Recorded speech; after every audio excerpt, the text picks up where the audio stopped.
Hi, ശ്രീനിഷിൻ്റെ പഴയ കാമുകിയെ കുത്തിപ്പൊക്കി കൊണ്ടുവന്നിട്ടുണ്ട്. എന്നിട്ട് പേളി മാണിക്കിട്ടുള്ള താങ്ങാണ്. എനിക്കിത് കണ്ടപ്പോൾ മനസ്സിലായത് എന്താണെന്ന് അറിയാമോ? പേളി മാണിക്കെതിരെ കുറേ അധികം പേര് ഇപ്പോൾ ഇറങ്ങി നിൽപ്പുണ്ട്.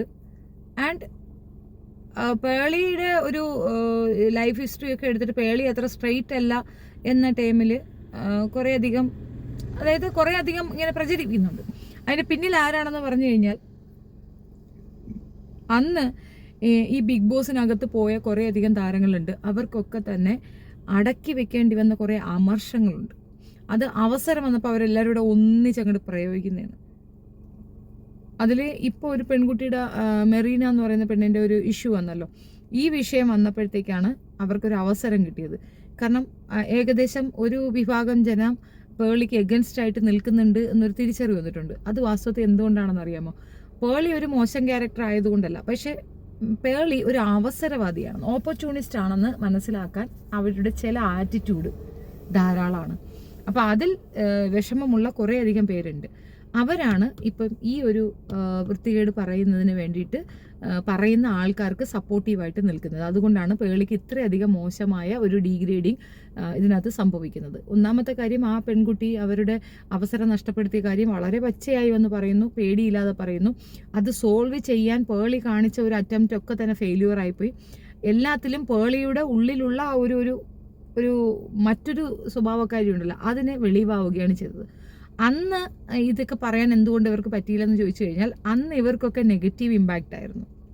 അതുകൊണ്ട് തന്നെ ഇവർ പുറത്തു വന്ന് ഇവരുടെ സത്യാവസ്ഥ പറഞ്ഞാലും ഒരാളും ഇത് വിശ്വസിക്കത്തില്ല. മാത്രമല്ല, സൈബർ ബുള്ളിങ് ഉണ്ടാവും, ഭയങ്കരമായ ആക്രമണം ഉണ്ടാവും. എനിക്കറിയത്തില്ല, ഈ ബിഗ് ബോസ് എന്ന് പറയുന്ന ഷോയ്ക്കകത്ത് പോയ ഒട്ടുമിക്ക ആളുകൾക്ക് സംഭവിച്ചിട്ടുള്ളത് ഇതൊക്കെ തന്നെയാണ്. പിന്നെ ഇപ്പോൾ പ്രസൻ്റ്ലി ഇങ്ങനെ സ്പ്രെഡ് ആവുന്ന ഒരു ന്യൂസ്, പേളി മണിയുടെ ഭർത്താവ്, ആ പുള്ളിക്കാരനിക്ക് ഒരു ലവ് അഫെയർ ഉണ്ടായിരുന്നു. ആ പെൺകുട്ടി വേറെ വിവാഹം കഴിച്ചിട്ടില്ല. വിവാഹം കഴിക്കാത്ത ആ കുട്ടീനെ തേച്ചു. അവൾ തേച്ചപ്പോൾ കുഴപ്പമില്ല, അവൻ തേച്ചപ്പോൾ കുഴപ്പമില്ല. അതേസമയം മറ്റേത് തേച്ചു, പിന്നെ നമ്മുടെ മുല്ലപ്പൂ തേച്ചു.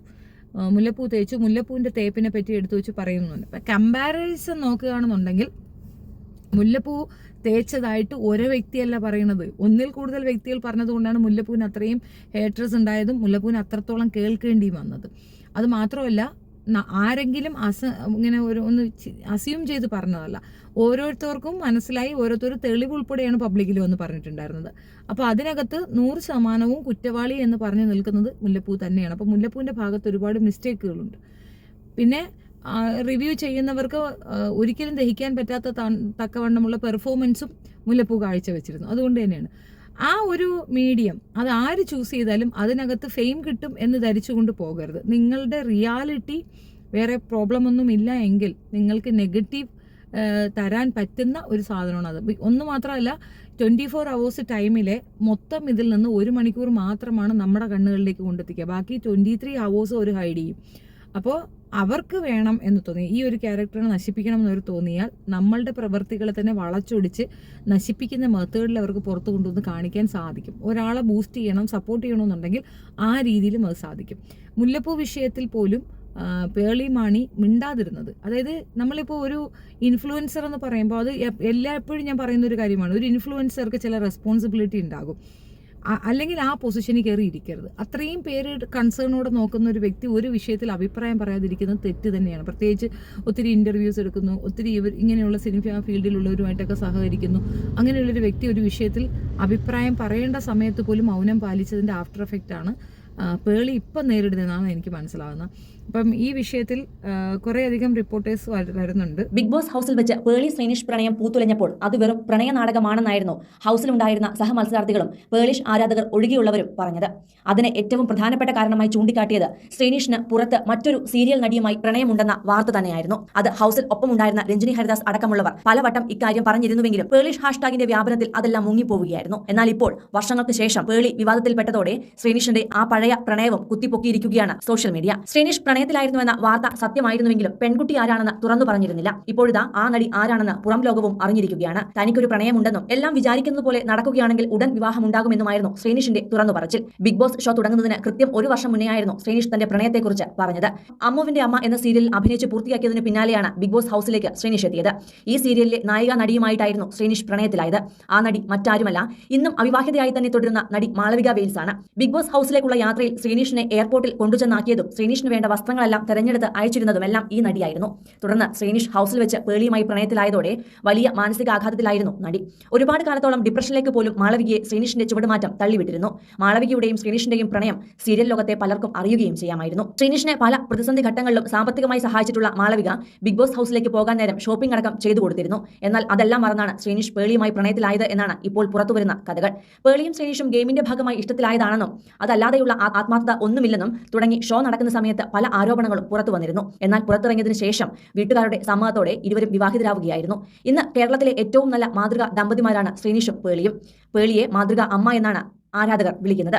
ഭാര്യയ്ക്ക് പിന്തുണ നൽകി പലപ്പോഴും ശ്രീനിഷ് പ്രശംസകൾ നേടാറുണ്ട്. ഒപ്പം 2 പെൺകുട്ടികളുടെ മാതാപിതാക്കളുമാണ് ഇവർ. നടി മെറീന മൈക്കിളിന്റെ ആരോപണങ്ങൾക്ക് പിന്നാലെ പേളി മാണിക്കെതിരെ രൂക്ഷ വിമർശനമാണ് സാമൂഹ്യ മാധ്യമങ്ങളിലൂടെ നടക്കുന്നത്. വർഷങ്ങൾക്ക് മുൻപ് നടന്ന സംഭവമാണെങ്കിലും ഇപ്പോൾ നടി അത് പറഞ്ഞതോടെ പേളിയെ വിമർശിച്ചും പരിഹസിച്ചുമൊക്കെയാണ് ആളുകൾ പ്രതികരിച്ചത്. അതിനു പിന്നാലെയാണ് ശ്രീനിഷിന്റെ പഴയ പ്രണയം.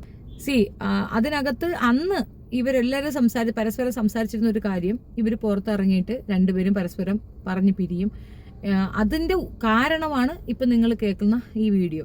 ശ്രീനിഷിന്റെ ഗേൾഫ്രണ്ട് എന്റെ ഫ്രണ്ടാണ്. അപ്പോൾ ഈ വീട്ടിനകത്ത് കയറിയപ്പോൾ ശ്രീനിഷ് അറിയാം, എനിക്ക് ഈ കാര്യം അറിയാം. അപ്പോൾ അവൻ ഈ സമയത്ത് വീട്ടിൽ നിൽക്കുമ്പോൾ തന്നെ പേളിയുടെ കൂടെ സംസാരിച്ച് ഇങ്ങനെ ചെയ്യുമ്പോൾ ഇതിനകത്ത് പറയുന്നത് പോലെ അവർക്ക് അറിയാമായിരുന്നു, പൂർണ്ണമായി അവർക്ക് അറിയാമായിരുന്നു ഇവന്റെ കയ്യിൽ ഇതുപോലത്തെ കുറെ പ്രശ്നങ്ങൾ ഉണ്ട് എന്നുള്ളത്. അപ്പൊ അതുകൊണ്ടാണ് അന്ന് ആ പിള്ളേർ ഇത് പറഞ്ഞത്. ഇപ്പോഴാണ് എനിക്ക് ഇവരെയും മനസ്സിലാകുന്നത്. ഞാൻ അന്ന് വിചാരിച്ചിട്ടുണ്ടായിരുന്നത് അസൂയ കൊണ്ടൊക്കെ പറയുന്നതാണ്. അസൂയ ഒരു വലിയ പ്രശ്നമാണ്. പക്ഷെ ഇതല്ല. ഈ പെൺകുട്ടികൾക്ക് അറിയാമായിരുന്നു പുറത്ത്, രഞ്ജിനിക്കും ഈ പെൺകൊച്ചിനും അറിയാമായിരുന്നു പുറത്ത് ഇവൻ മറ്റൊരു പെണ്ണുമായിട്ട് പ്രണയത്തിലാണ് എന്നുള്ളത്. അപ്പോൾ തേപ്പ് അവിടെ നടന്നിട്ടുണ്ടെന്നുള്ളത് വസ്തുത. പക്ഷെ ഇനി അത് പറഞ്ഞിട്ട് കാര്യമില്ല. ഇനി അത് പറഞ്ഞവനെ ഡീഗ്രേഡ് ചെയ്തിട്ട് കാര്യവുമില്ല. ബിക്കോസ് അതൊരു വീട്ടമ്മ ടൈപ്പിലേക്ക് മാറിയിരിക്കുകയാണ് അയാൾക്ക് അത്യാവശ്യം ഏണിങ്സ് പേളി ത്രൂ കിട്ടുന്നുണ്ട്. പേളിയുടെ ക്യാരക്ടറും പേളിയുടെ ബോൾഡ്നെസ്സും അവളുടെ ഒരു വിസ്ഡവും കൊണ്ട് തന്നെയാണ് ഇപ്പോൾ ആ കുടുംബം മുൻപോട്ട് പോകുന്നത്. And he is happy, his family is happy, everything is okay. നഷ്ടപ്പെട്ട മറ്റേ പെൺകുട്ടിയാണ്, വിവാഹമൊന്നും കഴിച്ചിട്ടില്ലല്ലോ, പ്രണയമല്ലേ, ഇറ്റ്സ് ഓക്കെ എന്ന് പറഞ്ഞിട്ട് വേറെ കല്യാണമോ വേറെ പ്രണയമോ ഒക്കെ നോക്കുന്നതിന് പകരം ഈ ജീവിതം ഇങ്ങനെ ഉറ്റുനോക്കിക്കൊണ്ടിരിക്കുന്നതിനകത്ത് ഒരു പ്രയോജനവും ഇല്ല. പിന്നെ അത് നമുക്ക് പറയാനൊക്കത്തില്ല. കാരണം ഈ വിവാഹമോ അതിൻ്റെ കാര്യങ്ങളോ ഒക്കെ നടക്കുമ്പോൾ അവർക്ക് റിവീൽ ചെയ്യാമായിരുന്നു, അവരപ്പോഴത് ചെയ്തില്ലല്ലോ. അപ്പം അവർക്ക് അതിനകത്ത് ഇവർ കാണിച്ചതിൽ നിന്ന് മനസ്സിലായി അവരെ നെഗ്ലക്ട് ചെയ്യുന്നുള്ളത്. അത് ചിലപ്പോൾ ഒരു തിരിച്ചറിവും തിരിച്ചടിയും ഒക്കെ ആയിരിക്കും ആ പാവപ്പെട്ടവർക്ക്. അവർക്ക് ഒട്ടും സഹിക്കാൻ പറ്റുന്ന ഒരു കാര്യവുമായിരിക്കത്തില്ല. അതുകൊണ്ടായിരിക്കാം ആ പെൺകുട്ടി അത് വലിയ ഇമ്പോർട്ടൻസ് കൊടുക്കാതെ അത് ഇഗ്നോർ ചെയ്ത് വിട്ടിട്ടുണ്ടാവുക. അപ്പോൾ ആ കുട്ടിക്ക് ഇല്ലാത്തൊരു പ്രോബ്ലം ബാക്കിയുള്ളവർക്ക് തോന്നേണ്ടതില്ലല്ലോ. എൻ്റെ ഒരു അഭിപ്രായം അതാണ്. ഇങ്ങനെ ഒരു നെഗറ്റീവ് ഇമ്പാക്റ്റ് അവർക്ക് കൊടുത്ത് അവരുടെ ലൈഫിൽ ആവശ്യമില്ലാത്ത പ്രോബ്ലംസ് ക്രിയേറ്റ് ചെയ്യുമ്പോൾ നിങ്ങൾക്ക് എന്ത് കിട്ടും? ഇത് തന്നെയല്ലേ നിങ്ങൾ ബിഗ് ബോസിനകത്തും ചെയ്തതെന്നൊരു ചോദ്യമുണ്ട്. ഒത്തിരി കമൻസും ഒക്കെ കാണുന്നുണ്ട്. മുല്ലപ്പൂവിനെ വെളുപ്പിക്കാൻ വേണ്ടിയിട്ട് ശ്രീനിഷിനെ മോശമാക്കുന്ന ഒരു ടേമായിട്ടാണ് എനിക്ക് ഫീൽ ചെയ്തത്.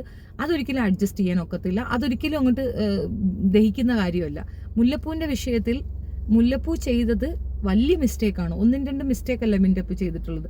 ഒരാളെ 2 അല്ല, 3-മത്തെ ആളാണ് വന്ന് കംപ്ലൈൻറ്റ് ചെയ്തത്. ആ 3 വ്യക്തികളും പ്രസന്റ് ആയിരുന്നു. 4-മതൊരാളാണ് അവിടെ അതിനകത്ത് പേക്കൂത്ത് കാണിച്ച ആൾ. എന്നിട്ട് പുറത്തു വന്നിട്ടും ഞങ്ങൾക്ക് ക്ലാരിറ്റി ഉണ്ട്, ഞങ്ങൾക്ക് ക്ലാരിറ്റി ഇതാണ് എന്ന് പറയുന്ന ടൈമിലേക്ക് നമ്മളെയൊക്കെ തന്നെ പറ്റിച്ചുകൊണ്ട് മുല്ലപ്പൂ കാണിച്ച ഒരു ഓഷൻ, അതൊരിക്കലും ഒരു സാധാരണ സ്ത്രീ എന്ന നിലയിൽ എനിക്ക് അഡ്ജസ്റ്റ് ചെയ്യാൻ ബുദ്ധിമുട്ടുണ്ട്. അപ്പോൾ പലപ്പോഴും ആ കുട്ടി പറയുന്നുണ്ട് പുരോഗമനവാദം എന്ന് പറയുന്നത് ഒരുപാട് ആണുങ്ങളുമായി അഫെയർ ഉണ്ടാക്കുകയും ഒരുപാട് ആണുങ്ങളുമായി കറങ്ങുകയും അതിൽ ഫ്രീ സെക്സ് ചെയ്യുകയും ഒക്കെ ചെയ്യുന്നതാണ് പുരോഗമനവാദം എന്നുള്ള വാദം എനിക്കില്ല. ഇപ്പോൾ പലരും പറയും നമ്മൾ തള്ള വൈബ്, തന്ത വൈബ്, അങ്കിൾ വൈബ്, ഈ വൈബൊക്കെ ഉണ്ട്.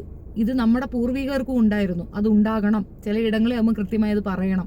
പറഞ്ഞിട്ടില്ലെങ്കിൽ നമ്മുടെ അടുത്ത ജനറേഷൻ അത് മോശപ്പെട്ട രീതിയിലേക്ക് പോകും. ചില വിലക്കുകൾ, ചില തടകൾ തീർച്ചയായിട്ടും വേണം. ഇപ്പം നമ്മളൊക്കെ ചെറിയ വയസ്സിൽ നമ്മൾ എഴുന്നേറ്റ് നടക്കാൻ പ്രായമാകുമ്പോൾ നമ്മൾ ഇറങ്ങി ഒരു വോക്ക് അങ്ങ് പോയാലോ നന്നാവും. അത് തടയിടുന്നത് എന്തുകൊണ്ടാണ്? പോകുന്ന വഴിക്ക് നമ്മൾ അത്രയും ഹെൽത്തി അല്ല. ഒരു പട്ടി കടിച്ചുകൊണ്ട് ഓടാൻ ചാൻസ് ഉണ്ട്, ആരെങ്കിലും എടുത്തുകൊണ്ട് പോകാൻ ചാൻസ് ഉണ്ട്, ദേഹത്ത് കിടക്കുന്ന മുതലിന് വേണ്ടി നമ്മളെ കൊല്ലാൻ ചാൻസ് ഉണ്ട്. ഇതൊക്കെ കൊണ്ടാണ് അവർ വിലക്കുന്നത്. ആൻഡ് പോയി കഴിഞ്ഞാൽ തിരിച്ചെത്തിയില്ല, മഴ പെയ്യാം, വെയിൽ കൊള്ളാം. ഇത് ഒരു സൂചന പറഞ്ഞു എന്നേ ഉള്ളൂ. പക്ഷെ ഇത് തന്നെയാണ് മുതിർന്നവർ അടുത്ത ജനറേഷന് പറഞ്ഞു കൊടുക്കുന്നത്.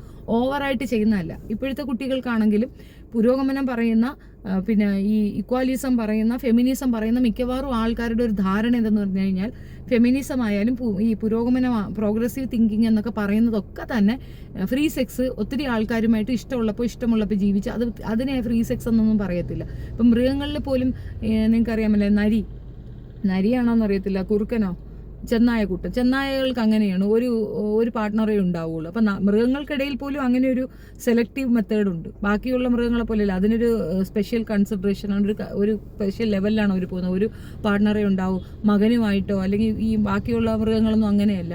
ഉണ്ടായ കുഞ്ഞുമായിട്ടും വീണ്ടും അവർ അതിനകത്ത് ഏർപ്പെടാറുണ്ട്. പക്ഷെ അത് അങ്ങനെയൊന്നും അല്ല. അപ്പോൾ അതേപോലെ ഒരു പ്രത്യേകതരം വിഭാഗമാണ് മനുഷ്യരെന്ന് പറയുന്നത്. അപ്പോൾ അവർക്കും ചില രീതികൾ, ചിട്ടവട്ടങ്ങളുണ്ട്. അതനുസരിച്ച് പോകുമ്പോഴാണ് അതിന് മാധുര്യവും അതിനൊരു വാല്യൂ ഒക്കെ ഉള്ളത്. അതല്ലാതെ തോന്നിയ കണക്ക് ജീവിക്കുന്നതിനാണ് പ്രോഗ്രസീവ് തിങ്കിങ് എന്ന് പറഞ്ഞു കഴിഞ്ഞാൽ അത് നല്ല അടിയുടെയും പെടയുടെയും കുറവാണ്. ഇതുപോലെ പലര് കയറി മേഞ്ഞതെന്നുള്ള ഒരു പേരും ലേബലും കിട്ടും എന്നതിനപ്പുറം ഒന്നുമില്ല. അപ്പോൾ ശ്രീനിഷിൻ്റെ വിഷയത്തിൽ അവൻ ചെയ്ത ശരിയാണോ എന്ന് ചോദിച്ചു കഴിഞ്ഞാൽ ആ ശരി വയ്ക്കപ്പെടുന്ന രീതിയിൽ മറ്റവളുടെ മൗനം അനുഭവിച്ചു കൊടുത്തിരുന്നു. ആ പെണ്ണ് വന്ന് പറഞ്ഞിട്ടുണ്ടായിരുന്നെങ്കിൽ അന്നും ഇതുപോലെ ക്രിട്ടിക്കുകൾ ഉണ്ടാകും. തീർച്ചയായിട്ടും അത് സംശയത്തിനും സംസാരത്തിനും ഇടവന്നിട്ടുണ്ടാകും. ഇപ്പോൾ ഈ വിവാഹം കഴിഞ്ഞ് 2 കുഞ്ഞുങ്ങളുമായി ജീവിക്കുന്ന ഒരു ഫാമിലിയെ നോക്കിയിട്ട് അവൻ പണ്ട് തേച്ചു എന്ന് പറഞ്ഞിട്ട് ആ പെണ്ണോ അതിൻ്റെ ടീമുകളും ഇറങ്ങി വരുന്നതിനോട് യോജിപ്പില്ല. ഇത് തീർത്തും മറ്റുള്ളവരുടെ ഒരു വൈരാഗ്യം അവർ കിട്ടിയ അവസരം വെച്ച് മുതലാക്കുന്നതായിട്ടാണ് എനിക്ക് ഫീൽ ചെയ്തത്. മാത്രമല്ല, ഇൻ്റർവ്യൂവിൻ്റെ കേസിൽ ഒരു പെൺകുട്ടി വന്ന് പരാതി പറഞ്ഞാൽ അതൊരു ജെന്യുവൻ അഭിപ്രായമാണ്. കാരണം അതിനകത്ത് പേളിക്ക് കൈ ഉണ്ടെന്നാണ് എനിക്ക് ഫീൽ ചെയ്തിട്ടുണ്ടായിരുന്നത്. ഇനി ഇല്ല എങ്കിലും അത് അവർ തമ്മിൽ പറഞ്ഞാൽ തീരാവുന്ന ഒരു പ്രോബ്ലം തന്നെയാണ്. പക്ഷേ ഇത് ഒരു ഫാമിലിയെ ഓറിയൻറ്റ് ചെയ്തിട്ടാണ് ഇപ്പോൾ ഈ പ്രശ്നം നടക്കുന്നത്. അതൊരിക്കലും അനുഭവിച്ചു കൊടുക്കാൻ ബുദ്ധിമുട്ടുണ്ട്. തീർച്ചയായിട്ടും ഒരു പരാജിതരായ, ഒന്നുകൊണ്ടോളെ തോൽപ്പിക്കാൻ പറ്റാത്ത ഒരു വിഭാഗം പെൺകുട്ടികളുടെ അഹങ്കാര വർത്തമാനം എന്നതിനപ്പുറം ഇതിന് വലിയ മൂല്യമൊന്നും എനിക്ക് കൊടുക്കാൻ തോന്നുന്നില്ല. നിങ്ങളുടെ അഭിപ്രായം കമൻറ്റിൽ രേഖപ്പെടുത്തുക. വീഡിയോ ഇഷ്ടപ്പെടുകയാണെങ്കിൽ ലൈക്ക് ചെയ്യുക, ഷെയർ ചെയ്യുക ആൻഡ് സബ്സ്ക്രൈബ്. ഒന്നുകൂടെ പറയാം, എനിക്ക് പേളിമാണിയേക്കാൾ ഇഷ്ടം പേളിമാണിയുടെ മൂത്ത മകളെയാണ്. ഭയങ്കര ഇഷ്ടമാണ്. ഞാൻ ആ കുട്ടിയുടെ ഫാനാണ്. പക്ഷേ അതിൻ്റെ അർത്ഥം അമ്മ ചെയ്ത മിസ്റ്റേക്കുകളിൽ അച്ഛൻ ചെയ്ത മിസ്റ്റേക്കുകൾ ന്യായീകരിക്കുക എന്നുള്ളതല്ല. അപ്പോൾ ദാറ്റ്സ് ഇറ്റ്. Thank you.